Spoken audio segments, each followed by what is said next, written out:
Hello friends, तर आज काय स्पेशल स्वामी भक्ती या चॅनलवर मी तुमचं पुन्हा एकदा नव्याने स्वागत करते। तर आज आपण आपल्या व्हिडिओमध्ये पाहणार आहोत श्रावण गुरुवारातील कथा। तर आज आहे श्रावण गुरुवार, तर त्याबद्दलच आपण आज एक कथा पाहणार आहोत। तर चला तर आता आपण आपल्या व्हिडिओला सुरुवात करूया। तर मित्रांनो, आजची आपली जी कथा आहे तर ती कथा जर का तुम्ही ऐकली तर तुमच्या जीवनातील सर्व संकटे दूर होतील। आजची घटना खूप माहितीपूर्ण आणि खूपच प्रेरणादायी आहे, त्यामुळे आजची गोष्ट पाहण्यासाठी तुम्ही पूर्ण व्हिडिओ शेवटपर्यंत पहा। मी तुम्हाला सांगणार आहे जी कथा ती एका नागाच्या सोडाची आहे। तर मित्रांनो, सापाचा बदला यात शेतकरी आणि नाग आहे आणि ही दोघांचीही कथा आहे। ही कथा अतिशय प्रेरक आणि अतिशय माहितीपूर्ण आहे। म्हणून असे म्हणतात की जो व्यक्ती ही कथा पूर्ण भक्ती आणि पूर्ण लक्ष देऊन ऐकतो त्याच्या जीवनातून सर्व प्रकारचे विकार दूर होतात। ती व्यक्ती कधीही गरीब राहू शकत नाही। जो व्यक्ती ही कथा लक्षपूर्वक ऐकतो। सापाबद्दल तुम्हा सर्वांना माहिती असेलच, साप हा एक असा प्राणी आहे ज्याच्याकडे नागमणी देखील असतो आणि अशा नागाला इच्छाधारी नाग असे म्हटले जाते। तो सर्व काही करण्यास सक्षम असतो। माहितीपूर्ण असे प्रत्येक काम तो करू शकतो। कथा सुरू करण्यापूर्वी जे माझ्याशी जोडलेले नाहीत, अजूनसुद्धा माझ्या चॅनलशी जोडले गेलेले नाहीत, त्यांनी कृपया करून माझ्या चॅनलला सबस्क्राईब करा आणि तुम्ही स्वामी भक्त असाल तर कमेंट बॉक्समध्ये श्री स्वामी समर्थ नक्कीच लिहा। तसेच तुम्ही जर का आपल्या शिवाचे जरी भक्त असाल, महादेवाचे भक्त असाल तर हर हर महादेव सुद्धा लिहायला अजिबातच विसरू नका। चला तर मग आजच्या सुंदर कथेची सुरुवात या सुंदर व्हिडिओने करूया। मित्रांनो, प्राचीन काळातील गोष्ट आहे। एक शेतकरी रोज त्याच्या शेतात कामाला जात असे। तो शेतकरी बैल जोडीने आपले शेत नांगरायचा। त्या शेतकऱ्याने बैलाच्या साहाय्याने जवळपास संपूर्ण शेत नांगरून टाकले होते। आता शेतकऱ्याच्या शेतात काहीच कोपरे शिल्लक होते ज्यापर्यंत नांगर पोहोचू शकत नव्हता। आता शेतकरी शेताच्या उरलेल्या कोपऱ्यात कुदळ घेऊन तेथे जमीन खोदण्यास सुरुवात करतो। शेतकऱ्याच्या शेताचे 3 कोपरे चुकतात। जेव्हा शेतकरी 4थ्या कोपऱ्यात पोहोचतो तेव्हा तिथे दिमकाने केलेले छिद्र लहान होते, त्यात नाग आणि नागाचा पिल्लू होता। आता तो शेतकरी तो खड्डा खोदायला लागला। आता शेतकऱ्याने तिथे कुदळ मारताच एका सापाचे 2 तुकडे होतात। साप मध्यभागी कापला जातो। आता त्या सापाचे 2 तुकडे पाहून शेतकरी खूपच दुःखी होतो। आज मी सर्वात मोठं जनघन्य अपराध केला आहे असे मला वाटू लागले। शेतकऱ्याला त्याच्या कामासाठी खूपच पश्चाताप होतो। जेव्हा शेतकऱ्याने सापाचे 2 तुकडे काढून काळजीपूर्वक पाहिले तेव्हा त्या खड्ड्यात दिसले की कोरलेल्या खड्ड्यात आणखी एक लहान सापाचं बाळ आहे। ते पाहून शेतकरी आणखीनच दुःखी होतो। सापाचे बाळ हे या सापाचे आहे असा विचार सुरू होतो। पण आता तर हा साप मेला, त्याने 2 भाग केले आहेत। आता या सापाच्या मुलाला कोण सांभाळणार असा विचार करून शेतकरी नवस करतो की माझ्यामुळेच या सापाच्या पोरावरून बापाची सावली दूर झाली आहे। म्हणूनच मी ही शपथ घेतो की या सापाच्या मुलाला मी माझ्या स्वतःच्या मुलाप्रमाणे वाढवेन आणि कायम मी तुमच्या मुलाला माझ्या मुलाप्रमाणे वागवेन असा विचार करून शेतकरी सापाला आपल्या घरी घेऊन येतो। घरी आणल्यानंतर तो सर्व काही पत्नीला सांगतो। हे सापाचे पिल्लू आणि त्याचे वडील माझ्या हाताने मारले गेले आहे, त्यामुळे माझ्या चुकीचा पश्चाताप व्हावा म्हणून मी या सापाचे बाळ घरी आणले आहे आणि आपण आपल्या मुलाप्रमाणे या नागाच्या पिल्लाची काळजी घेऊ। त्या शेतकऱ्याला देखील एक लहान मूल होते। त्याला एक मुलगाही होता, तो खूपच लहान होता। आता शेतकऱ्याची पत्नी शेतकऱ्याशी सहमत झाली असते। ती पण खूपच निरागस होती, ती खूप सरळ होती, त्यामुळे शेतकरी काही म्हणत असला तरीही शेतकऱ्याची बायको सहमत होत असे आणि नवऱ्याला म्हणू लागते, चालेल, जो नागाचा मुलगा आहे तो आजपासून आपलाही मुलगा असेल। या सापाच्या मुलावरही आपण आपल्या मुलाप्रमाणे प्रेम करू, त्याला आमच्या मुलाप्रमाणे ठेवू. नाग स्पष्टपणे शेतकऱ्याच्या हातून मारला गेला होता. त्यावेळी आता एक त्याचे मूल होते, पण नागिन म्हणजेच नागाची पत्नी आता त्या खड्ड्यात नव्हती. जेव्हा शेतकरी आपल्या मुलाला घेऊन त्याच्या घरी येतो तेव्हा इच्छाधारी नागिन त्या वारुळाजवळ जाते. तेव्हा पाहते तर काय, तिचा नवरा त्याचे 2 तुकडे झाले आहेत आणि तो मरून पडला आहे असे तिला दिसते.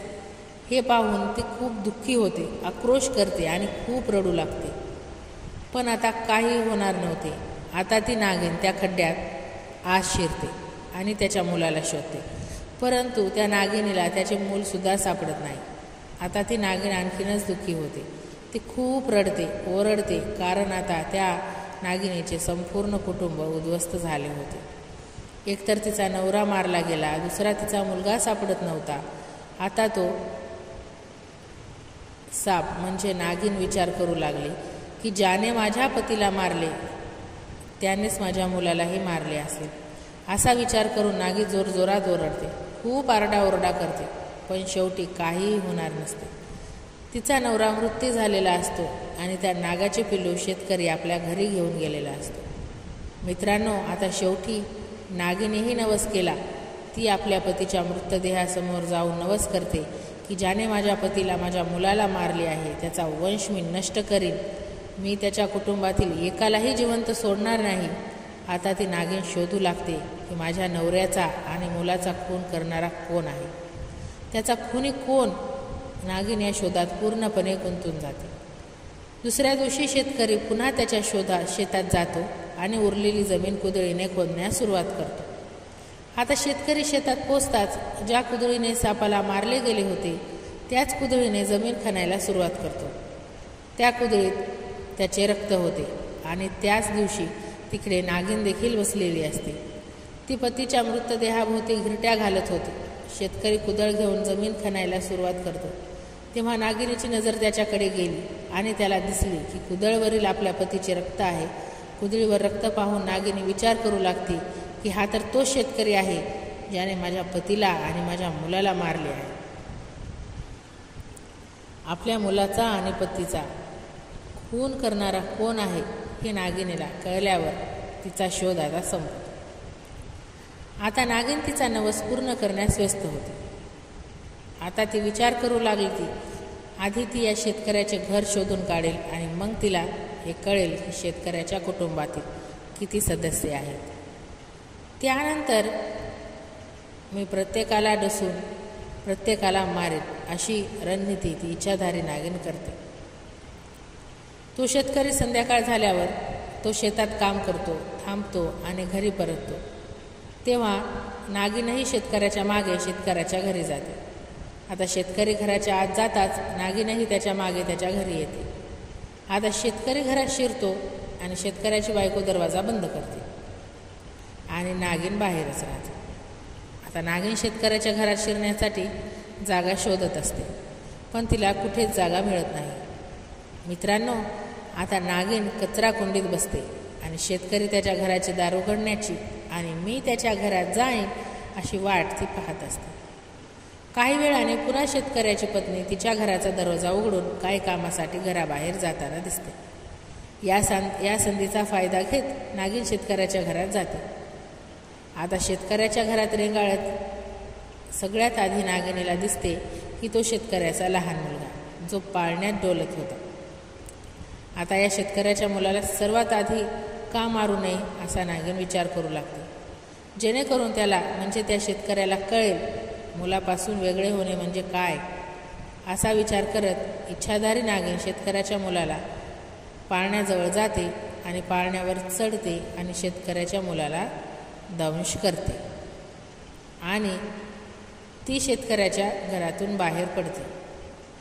आता जेव्हा शेतकऱ्याच्या घरातून ती बाहेर पडते तेव्हा शेतकऱ्याची नजर नागिनीवर पडते. शेतकऱ्याला दिसले की त्याच्या घरातून एक नागिन बाहेर जात आहे. तेव्हा मात्र शेतकऱ्याला ती इच्छाधारी नागिन दिसते आणि त्याला समजते की ही इच्छाधारी नागिन आहे. हे पाहून शेतकरी मनात विचार करू लागला माझ्या हातून साप मेला ही त्याचीच पत्नी नागिन आहे. जर ती माझ्या घरी आली असेल याचा अर्थ असा आहे तिने आपल्या मुलाचे नक्कीच काहीतरी नुकसान केले आहे. असा विचार करून शेतकरी मुलाच्या पाळण्याकडे धावतो. तेवढ्या शेतकऱ्याची पत्नीही येते आणि तिलाही साप म्हणजेच ती नागिन घरातून बाहेर येताना दिसते. शेतकऱ्याची बायको विचार करू लागते, या नागिनीने माझ्या मुलाचे नक्कीच काही नुकसान केले आहे. म्हणून शेतकऱ्याची पत्नीही आपल्या मुलाच्या पाळण्याकडे धावत येते. पती पत्नी दोघेही आपल्या मुलाच्या पाळण्याजवळ धावतात आणि त्यांना दिसते की त्याच्या मुलाला नागिनीने दंश केला आहे आणि त्याचा जीव गेला आहे. पती पत्नी दोघेही एकमेकांवर ओरडतात. आपल्या मुलाला आपल्या मांडीवर घेतात. इकडे तिकडे हलवण्याचा प्रयत्न करतात. कुठल्या तरी गावावरून त्याच्यावर उपचार करून घ्यायचा विचार सुरू करतात. पण आता रात्री कोणताच वैद्य सापडणार नव्हता. मित्रांनो, त्या काळात दवाखाने अजिबातच नव्हते. अशी कोणतीही वैद्यकीय व्यवस्थाही नव्हती. काही वेळातच शेतकऱ्याच्या मुलाने विष प्राशन केले आणि विष प्राशन करताच शेतकऱ्याच्या मुलाच्या तोंडातून फेस येऊ लागला. डोळे निळे होऊ लागले. संपूर्ण शरीर निळे होऊ लागले. हळूहळू शेतकऱ्याच्या मुलाचा जीव नाहीसा होत होता आणि आपले श्वास सोडत होता. नवरा बायको दोघे खूप रडतात, ओरडतात, पण आता काय होणार? शेवटी शेतकरी आपल्या मुलाला अंत्यसंस्कार करतो आणि त्याच्या हृदयावर दगड ठेवून आपल्या मुलाचा निरोप घेतो. नागिनीने आपला बदला पूर्ण केल्याचे त्यांना समजून जाते. तिच्या पतीला मी मारल्यामुळे नागिनीने माझ्या मुलाचा जीव घेतला आहे. त्यामुळे नागिनीचा बदला पूर्ण झाला आहे. आता मी नागाच्या त्या मुलाला माझा मुलगा मानेन आणि त्याच्या आधाराने आम्ही दोघे पती पत्नी आमचे जीवन जगू. कारण आमच्याकडे जो नागाचा मुलगा आहे आम्ही त्याला आमचा स्वतःच्या मुलाप्रमाणे पालनपोषण करू. आता आमचा मुलगा मृत पावला आहे. शेतकरी आणि शेतकऱ्याची पत्नी सर्पाच्या मुलाच्या प्रेमात पडू लागतात. त्याची प्रत्येक छोट्या गोष्टीची काळजी घेऊ लागतात. पती पत्नी दोघेही त्याच्या प्रत्येक गरजेची काळजी घेतात आणि नागाच्या बाळाला आपला मुलगा म्हणून स्वीकारून त्याच्या सेवेत गुंततात. काही दिवस सोडल्यानंतर नागी पुन्हा शेतकऱ्याच्या घरी येते. त्यावेळी ती शेतकऱ्याचा नाश करेल या विचाराने आलेली असते. ज्याने माझ्या पतीला आणि माझ्या मुलाला मारले आहे त्यालाच आज मी चावणार आहे असा विचार करून नागिन शेतकऱ्याच्या घरी आलेली असते. आता शेतकऱ्याच्या घरात नागिन शिरते. तो शेतकरी आणि शेतकऱ्याची पत्नी सापाच्या एका लहान बाळाला मोठ्या प्रेमाने दूध पाजत असल्याचे नागिनीला दिसते. सापाच्या मुलाला बाळा बाळा म्हणत ते दूध पाजत असतात. हे पाहून नागिन अचंबित होते. ती विचार करू लागते, शेतकरी आणि शेतकऱ्याची बायको आपल्याच मुलाला दूध पाजत आहेत. नागिनीने आपल्या मुलाला ओळखले आणि विचार करू लागते, हा तर माझा मुलगा आहे आणि शेतकरी आणि शेतकऱ्याची पत्नी दोघेही माझ्या मुलावर त्यांच्या मुलासारखे प्रेम करत आहेत. आता हे पाहून नागिनीला खूपच आश्चर्य वाटते आणि ती मनात तक्रार करू लागते की माझ्या सोडाच्या भावनेने या घरात आले होते असे तिला वाटू लागते. या शेतकऱ्याचे संपूर्ण कुटुंब उद्ध्वस्त करेन असा माझा विचार होता. मी एकाही माणसाला जीवन सोडणार नाही. पण शेतकरी आणि शेतकऱ्याची पत्नी तिला खूप दयाळू आणि अतिशय धार्मिक स्वभावाची वाटतात, जी माझ्या मुलावर तिच्या स्वतःच्या मुलासारखे प्रेम करत होती. हे दृश्य पाहून ती रडू लागते. तिच्या डोळ्यातून अश्रू गळतात आणि तिने केलेल्या कृत्याचा पश्चाताप तिला होतो. आता ती शेतकऱ्याच्या घरातून निघून तिच्या पतीच्या मृतदेहाजवळ जाते आणि आपल्या पतीला सांगू लागते, मी सर्वात मोठे पाप केले आहे. तुमचा शेतकऱ्याकडून नकळत मृत्यू झाला, कुठल्या तरी अपघाताचा बळी गेला असेल, पण मी जाणून बुजून शेतकऱ्याच्या मुलाला मारले. या गोष्टीबद्दल मला खूपच अपराधी वाटत आहे. आणि शेतकरी आणि शेतकऱ्याची पत्नी दोघेही अतिशय धार्मिक पार्श्वभूमीचे आहेत, जे आपल्या मुलावर आपल्या मुलासारखे प्रेम करतात. प्रिय दर्शकांनो, आता त्या नागिनीला खूप पश्चाताप होतो आणि ती खूप रडते. ती ओरडते आणि तिच्या कृत्याबद्दल तिला पश्चाताप करते. पुन्हा 1-2 दिवसांनी ती पुन्हा शेतकऱ्याच्या घरी जाते. यावेळी ती विचार करून जाते की प्रत्यक्ष शेतकरी आणि शेतकऱ्याची बायको आपल्या मुलावर प्रेम करतात की ते असे काही नाटक करत आहेत. मग ती येथे जाऊन पाहते. प्रत्यक्षात शेतकरी आणि त्याची बायको अशा प्रकारे बोलत होते की आम्हाला मुलगा नाही, आम्हाला मुलगा झाला आणि तोही देवाघरी गेला. आता आमचा मुलगा फक्त हाच आहे, हा आमचा मुलगा आहे आणि त्याच्या आधारावर आम्ही आमचे आयुष्य घालू. हे ऐकून नागिनीला खूप आश्चर्य वाटले आणि तिला पूर्ण विश्वास बसला की शेतकरी आपल्या मुलावर खूप प्रेम करतात, अगदी आपल्या मुलासारखे प्रेम करतात. आता ती आपल्या चुकीचा पश्चाताप करण्याचा विचार करू लागते. मी त्यांच्या मुलाला मारले या गोष्टीचा तिला खूपच पश्चाताप होऊ लागला आणि लगेचच ती नागिन भगवान महादेवाच्या मंदिरात धाव घेऊ लागली. मित्रांनो, असे म्हणतात की जर का नाग-नागिन हे भोलेनाथांचे परमभक्त आहेत आणि जेव्हा नाग भोलेनाथांना त्यांच्या मनातून काहीही मागतात तेव्हा भोलेनाथ त्यांची इच्छा पूर्ण करतात. ती इच्छाधारी नागिन भोलेनाथाची पूजा करू लागते. ती भोलेनाथाची सेवा करू लागते. आता ती नागिन भोलेनाथाला एकच गोष्ट विचारते, प्रभू, मी जाणून बुजून किंवा नकळत शेतकऱ्यांच्या मुलाचा जीव घेतला आहे. आता शेतकऱ्याला कोणत्याही प्रकारे पुत्र मिळाला पाहिजे अशी माझी इच्छा आहे.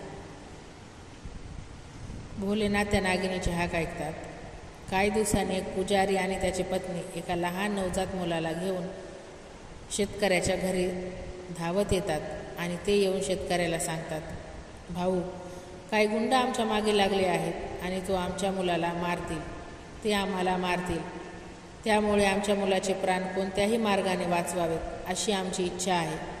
त्यामुळे कृपया काही काळ आमच्या मुलाची काळजी घ्या. असे सांगून पंडित आणि त्याची पत्नी दोघेही आपल्या मुलाला शेतकऱ्याच्या मांडीवर सोपवून तेथून निघून जातात. शेतकरी आणि शेतकऱ्याची पत्नी पंडित आणि तिच्या पत्नीच्या मुलाला उचलून घेऊन त्यांच्या घरात जातात. आता दुसऱ्या दिवशी शेतकरी शेतात कामाला जातात. पंडित त्याची पत्नी दोघेही शेतात मृतावस्थेत पडलेले दिसले. हे पाहून शेतकरी दुःखी होतो. ज्या पंडित आणि त्याच्या पत्नीने आपल्याला मुलगा दिला, पण हे दोघेही ते मृतावस्थेत पडले होते. आता तो शेतकरी पंडित आणि त्याच्या पत्नीचे अंतिम संस्कार करून त्याचे अंत्यसंस्कार करतो. त्यानंतर शेतकरी आणि त्याची पत्नी पंडितच्या मुलाची काळजी घेतात, त्याला आपला मुलगा मानतात. मित्रांनो, आणि मग एके दिवशी ती इच्छाधारी नागिन शेतकऱ्याच्या घरी येते आणि शेतकरी आपल्या 2 मुलांना दूध पाजवत असतो. म्हणजे तो सापाच्या मुलाला आणि पंडिताच्या मुलाचाही प्रेमाने भरवत असतो. तेवढ्यात नागिन शेतकऱ्याच्या घरी पोहोचते आणि हे दृश्य पाहून खूपच आनंद होतो. ती विचार करू लागते, शेतकरी आणि त्याची पत्नी हे खरे तर धार्मिक आणि सद्गुणी आत्मा आहेत असा विचार करून ती निवासी परत जाऊ लागते. पण पुन्हा तिच्या मनात येते की आता मला जगण्याची इच्छा नाही. त्या नागिनीच्या जवळ एक नागमणी असतो. आता ती नागिन हळूहळू शेतकऱ्याकडे जाते आणि स्त्रीचे रूप धारण करते. स्त्रीचे रूप घेऊन ती नागिन शेतकऱ्याला म्हणते, शेतकरी, मी तुला काहीतरी द्यायला आले आहे. तू ही वस्तू सुरक्षितपणे ठेव आणि ती नेहमी तुझ्या घरात राहिली पाहिजे. चुकूनही कोणाला हे देऊ नकोस. आणि मग ती शेतकऱ्याला तिचे सर्परत्न देते. नागमणी दिल्यानंतर ती पुन्हा स्त्री रूपातून नागिन बनते. आता शेतकऱ्याला समजते की ही तीच नागिन आहे जिच्या मुलाची आपण काळजी घेत आहोत. नागमणी दिल्यानंतर ती शेतकऱ्याला सांगते की तिच्या मुलाची नेहमी काळजी घे, परंतु त्याच्यावर जास्त विश्वास ठेवू नको, कारण आमच्या प्रजातीची गणना वाईट प्रजातींमध्ये केली जाते. त्यामुळे माझ्या मुलावर इतका विश्वास ठेवू नको. आता माझा मुलगा स्वतःचे रक्षण करण्यास सक्षम आहे. तो मोठा झाला आहे. भविष्यात माझ्या मुलाने तुझे काही वाईट केले तर मी तुझ्या पाठीशी आहे. तेव्हा माझा मुलगा चुकून कोणाला दुखावेल किंवा चावेल तेव्हा त्या ठिकाणी हे सर्परत्न ठेव. जिथे जिथे तो चावला असेल तिथे तिथे हे रत्न लाव, मग त्याचे विष लगेच संपेल आणि माणूस निरोगीसुद्धा होईल. असे सांगून ती नागिन शेतकऱ्याच्या घरातून परत आपला पती जिथे मृत पावला होता तिथे जाते आणि आपल्या प्राणांची आहुती देते. त्यानंतर शेतकरी त्या मृत झालेल्या नागिनीचे अंतिम संस्कार करतो आणि प्रेमळ मनाने त्या मुलालाही आपला मुलगा मानतो. अशा प्रकारे शेतकऱ्याची कुटुंब पूर्णपणे आनंदी झाले. त्यानंतर शेतकरी आणि त्याची पत्नी, पंडिताचा मुलगा आणि नागाचा मुलगा या दोघांवरही आपल्या मुलांप्रमाणे प्रेम करतात. शेतकऱ्याला सर्परत्नही मिळाले असते आणि शेतकरी व त्याची पत्नी कायम देवांचे देव महादेव यांची सेवा करू लागतात. आता तो नागाचा मुलगा कधी कधी मानवी रूपात आपल्या आईवडिलांकडे येतो, म्हणजे शेतकऱ्याच्या घरी येत असतो. या पद्धतीने त्यांचे आयुष्य खूप सुखाने जाऊ लागते. त्या शेतकऱ्याच्या घरात कशाचीही कमतरता राहिली नव्हती. त्या शेतकऱ्याचा धर्म आणि सदाचारावर सदैव विश्वास होता आणि शेवटी भगवंतानेही त्याच्या आयुष्यात चमत्कार केला. तर मित्रांनो, भगवंत तुमच्याही आयुष्यात चमत्कार करणार आहे. रोज त्यांच्या नामस्मरणात ध्यानात राहा. आणि प्रेमळ स्वामी भक्तांनो, ही पवित्र कथा इथेच संपत आहे. तुम्हाला ही कथा कशी वाटली हे नक्कीच मला कमेंट बॉक्समध्ये सांगा. तुम्हाला आजची कथा आवडली असल्यास कमेंट बॉक्समध्ये श्री स्वामी समर्थ आणि देवांचे देव महादेव यांचा जयघोष करायला मात्र अजिबातच विसरू नका. कथा जर का आवडली असेल तर लाईक करा, शेअर करा आणि नवीन असाल तर नक्कीच माझ्या चॅनलला सबस्क्राईब करा, म्हणजेच असेच नवनवीन व्हिडिओ तुम्हाला पाहायला भेटतील. तर मित्रांनो, भेटूया उद्या अशाच एका व्हिडिओबरोबर आणि नवीन कथाबरोबर. तोपर्यंत बाय बाय. श्री स्वामी समर्थ.